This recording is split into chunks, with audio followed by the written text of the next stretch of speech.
everyone. Welcome to the first of what I hope to be many of videos for my new channel, Guitar Zero. I chose that particular name because I think it's fitting for what I want to do with this channel. I had an immense love for guitar and rock and roll and music as a whole as a kid. And, I remember every year for Christmas for many years asking for, electric guitar for Christmas. And it wasn't until I think I was 15 before I was able to get one. And, it's been a love affair ever since. The problem is, and I'll be honest with you, I have no natural talent for this instrument whatsoever, at least none that I'm aware of, aside from an absolute love for it and maybe some feel. I have little hands. I have short arms, makes it hard for me to get around and reach some of the things that I want to play at times. I had very poor dexterity in my hands. I had next to no musical knowledge, and I had terrible ears. And my ears, compared to a lot of my contemporaries, still aren't the greatest. I'm definitely getting closer to relative pitch, but a lot of times it's just experience. I know the progression that they're playing, or I know the. I have enough to get by. But the big thing, and I used to sit there and I watch friends of mine that would pick up the instrument, and 3 months later, these guys are 3 months later, these guys are playing Led Zeppelin songs, and they're just rocking out and with a total ease. And I'm like, what the hell? Like, how come I can't do this stuff? And I think it took me a good 5 years before I was really starting to get somewhat comfortable with it. My hands were starting to come along, and I could start to play some things. And then 10 years was kind of the same. I really, really moved at a quite slow and meandering pace. I probably could have put more practice into it. If I'd done 4, 5, 6, 8 hours a day, perhaps I would have accelerated quickly. But I think even despite that, I think it was just an upward struggle. But I absolutely loved it, and I haven't stopped. And at this point, I think I've been playing guitar for maybe close to 40 years now. And I'm finally getting to a point where, I really am starting to feel quite competent. I am the rhythm guitar player in a band called the Big Heavy. And I write a majority of the songs for that band, and come up with the majority, almost all of the riffs for the music that we play. I'm on stage often, and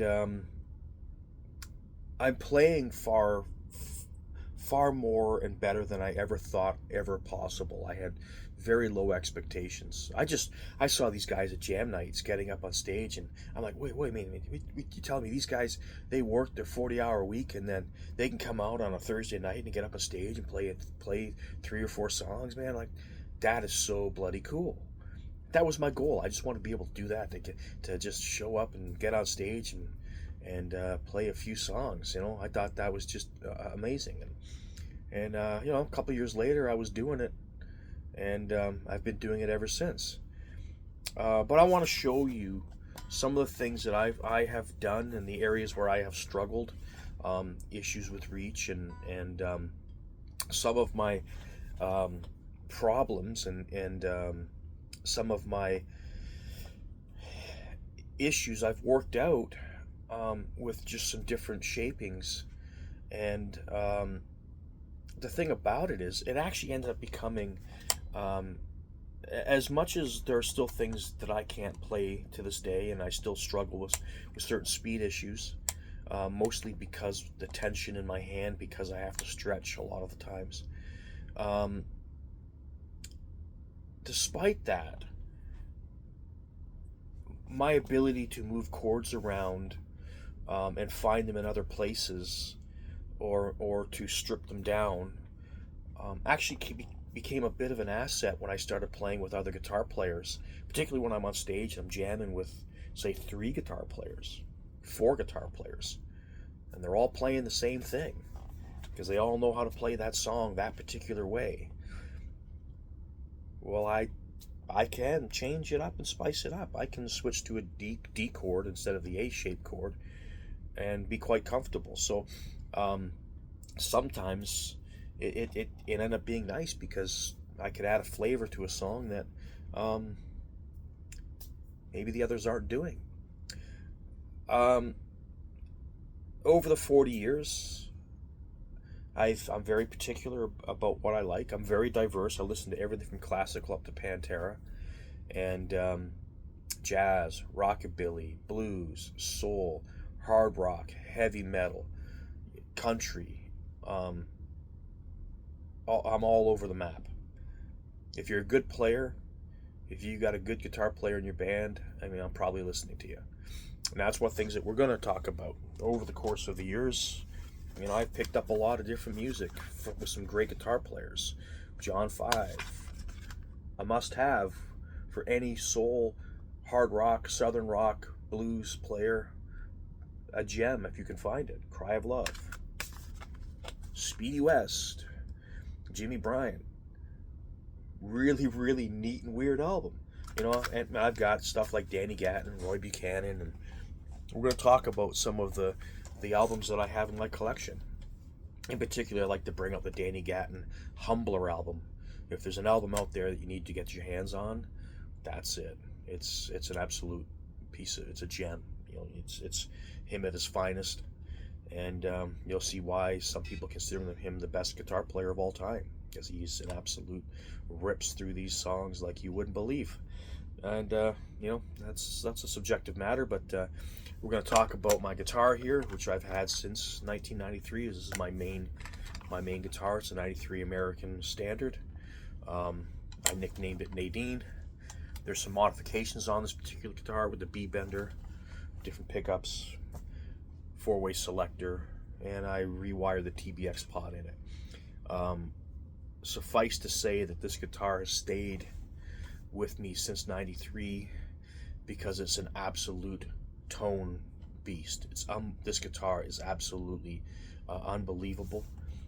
It weighs more than a Les Paul in its stock form. This guitar is unbelievably heavy. It breaks every rule that you would imagine. I didn't even want to play this guitar at first when it was in the guitar store. Late '92, I think this thing came in with another one, a sunburst maple neck, and that was really light, and this thing was really heavy with a rosewood neck and what I thought was an ugly color at the time compared to the sunburst and compared to the butterscotch that you're used to seeing on the Telecaster. And I played that sunburst one for about 2 weeks, and a friend of mine that worked at the store says, you know, you haven't tried the yellow one. And I'm like, all right. And it just blew my socks off. It's been my main guitar ever since, and it's just I had somebody turn to me on stage once and said, that's the one. I went, what? That's the one Billy Gibbons is looking for. I don't know if we can say that, but that was a hell of a compliment, and I get compliments on this guitar all the time when I'm out playing with it. So we'll introduce you to this and let you hear the tones. I play a lot of Les Pauls this day and age, and for me it's usually Les Pauls and Telecasters because I like a fixed bridge. I do augmented bends where I'm anchoring notes and doing that pedal steel stuff. And if you're running a tremolo system, then you know those anchored notes are going to go flat. So I tend to prefer Tellies and I tend to prefer Les Pauls. I'm not real big on Strats because the middle pickup also gets underneath my fingers, because I also like hybrid picking as well, which is not chicken picking. We're going to talk about that. People call it chicken picking all the time, and that's not the proper term. It's hybrid picking or Nashville claw. We're going to get into some, you know, I bought some legs for my Supersonic 22 so I can tilt it back. We'll do, when I do that, I'll take a video of it, and we can go through how I did that and what have you. And I got to say, the Supersonic 22, if you are a Fender player out there, particularly in the blues genre, or any genre where tone is really important. If you are looking for a beautiful alternative to the deluxe reverb, I recommend that amp all day long. The clean channel on the Supersonic 22, I believe, is nicer than the deluxe reverb reissue, which I find kind of harsh. Um, yeah, subject to taste, your own personal taste, but this day and age, I mostly run a 59 Fender Bassman and my Supersonic 22. So we'll talk about why I like those. We'll talk about the mods that I did this guitar and how we did it. Talk about some of the mods I've done to my other guitars and why I did them. I know some people are going to go absolute batshit crazy when they, see me discussing guitars that I've modified. All my modifications are all undoable, so I don't believe in totally trashing a guitar unless it's something that's mid-grade or something, and who cares if you cut it up and put a Floyd Rose in it. Yeah, so I hope you find this stuff of interest. I'm going to go over the Nashville number system that you're going to hear people use on stage, and what does that mean, and how does that help you? So it's a real simple system that I think is great for people that are struggling with playing. And so yeah, so let me just say, if you're one of those players, a newer player, or even an older player, and you're just struggling with the guitar, bear with me. I hope I can sort you out, because I think I hit every problem that you could imagine, and I'm still dealing with some of them. But I'm telling you, I mean, I'm playing at a pro level. I can go out and play in all kinds of bands, and I'm writing my own music and performing.